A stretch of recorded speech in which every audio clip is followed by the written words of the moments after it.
Лежак 300 рублей.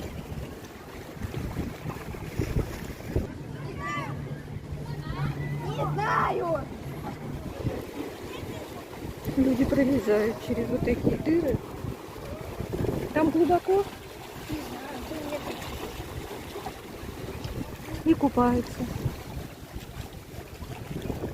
Вот здесь.